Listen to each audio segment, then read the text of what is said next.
नमस्कार। किसानों के द्वारा 26 मई को मनाए जा रहे काला दिवस में आम आदमी पार्टी खुलकर भागीदारी करेगी। कल चूंकि पूर्णिमा भी है, इसलिए अब हम इसको काला दिवस ना बोलकर मोदी विरोधी दिवस भी बोलेंगे। पिछले 6 महीने से किसान दिल्ली की सीमाओं पर अपना घर और अपनी जमीनें छोड़कर डटे हुए हैं। उनकी एक ही मांग है कि इन 3 किसान विरोधी काले कानूनों को वापस लिया जाए और एमएसपी की गारंटी स्पष्ट करते हुए नए कानून का निर्माण किया जाए। परंतु सरकार इतनी असंवेदनशील है कि इस बात की ओर ध्यान ही नहीं दे रही है।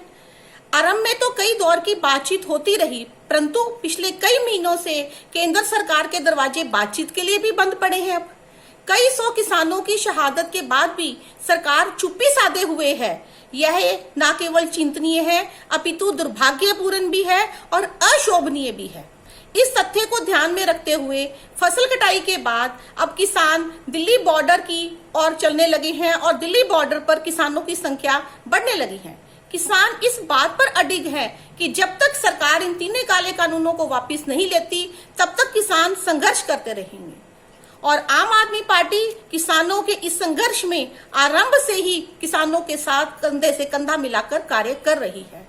आम आदमी पार्टी के संयोजक एवं दिल्ली के मुख्यमंत्री श्री अरविंद केजरीवाल जी एवं शीर्ष नेतृत्व कई बार बॉर्डर पर जाकर किसानों से मिले हैं और उनका समर्थन भी करते रहे हैं।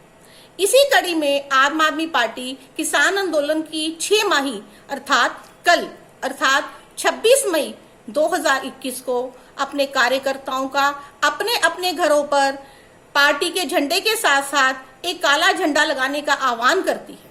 हरियाणा के सह प्रभारी एवं सांसद डॉक्टर सुशील गुप्ता जी ने झंडे लगाने के साथ साथ व्यक्तिगत रूप से अपने अपने जिले में नगर के धरना स्थल पर काले झंडे लेकर सामूहिक हिस्सेदारी करने के लिए आह्वान किया है। नॉर्थ जोन हरियाणा आम आदमी पार्टी के सभी कार्यकर्ताओं एवं पदाधिकारियों से मेरी प्रार्थना है कि वे इस आंदोलन को क्रियात्मक रूप दें और इस मुहिम को सफल बनाने में सहयोग दें। विभिन्न धाराओं में आप जानते हैं कि हिसार में किसानों पर मुकदमे दर्ज किए गए थे और उन्हें वापस लिया जाए। जैसा कि आप जानते हैं, 16 मई को हरियाणा के मुख्यमंत्री श्री मनोहर लाल खट्टर जी एक आधे अधूरे कोविड हॉस्पिटल का उद्घाटन करने गए थे और हजारों की भीड़ इकट्ठी कर ली थी, जो कोरोना के कानून का सीधा उल्लंघन है। मुख्यमंत्री जी पर भी इसके लिए कार्रवाई होनी चाहिए।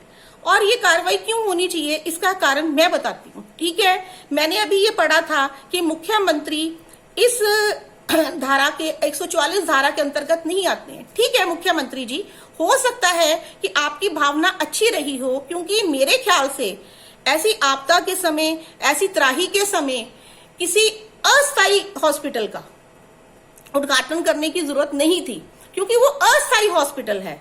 ऐसे अस्थायी हॉस्पिटल और या ऐसे अस्थायी जो सिस्टम है जगह जगह पर हर रोज बनाया जा रहा है, ताकि ज्यादा से ज्यादा कोरोना पेशेंट्स को सुविधाएं मिल सकें।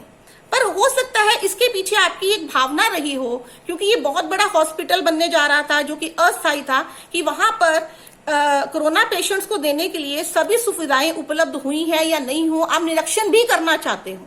मैं आपकी भावना की कदर करती हूँ, मेरे को लगता है कि हो सकता है आपकी भावना हो और मैं मानती भी हूं, पर उसमें इतनी भीड़ इकट्ठी करने की जरूरत नहीं थी। आपकी गलती नहीं भी है, पर जिन लोगों ने वो भीड़ इकट्ठी की उनकी गलती तो है। वो तो जनता पर, पूरे देश की जनता पर, पूरे इस टाइम तो हरियाणा की बात कर रहे हैं, हरियाणा की जनता पर 144 लगी हुई थी, तो उसका पालन उनको करना चाहिए था।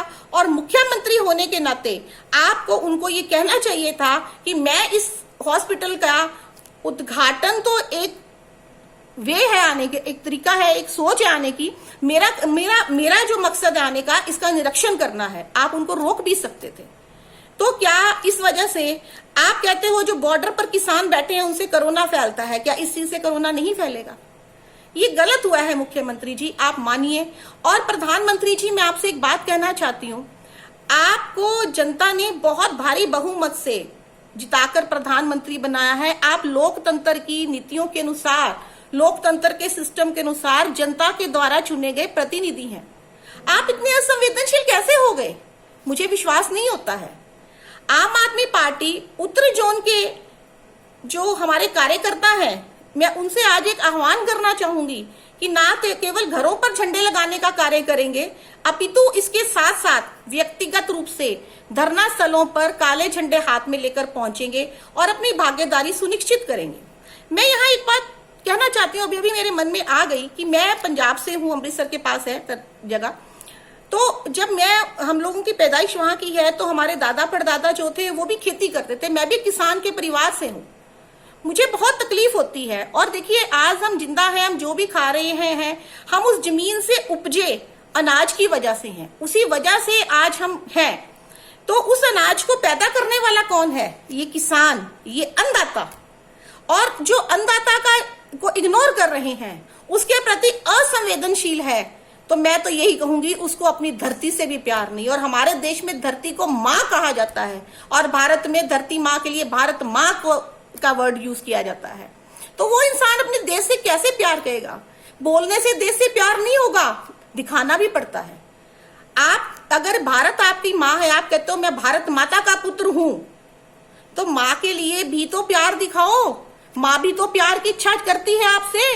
उन किसानों के, वो भी तो किसान भी तो, अगर आप भारत माँ के पुत्र हो, वो किसान भी भारत माँ के पुत्र हैं। अपने वो आपके भाई, आज आप प्रधानमंत्री हो, मुख्यमंत्री हो, कुछ भी हो, पर आप ये सब बनने से पहले उन्हीं के जैसे एक साधारण नागरिक थे। आप जनता के प्रतिनिधि हो, आप क्यों उनको अपने आप को सबसे ऊंचा मान रहे हो?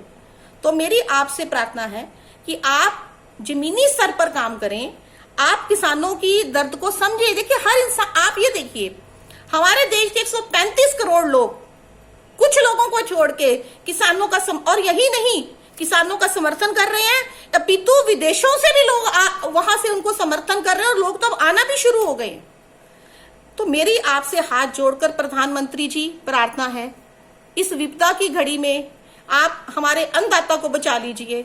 आपके हाथों में आज देश है। हम आपसे प्रार्थना करते हैं, हाथ जोड़कर इस देश की बेटी आपसे प्रार्थना करती है, हमारे इस अन्नदाता को रिलैक्स कर दीजिए, उनको अपने घर भेज दीजिए। जो वो कहते हैं मान लीजिए, मानने में क्या नुकसान है?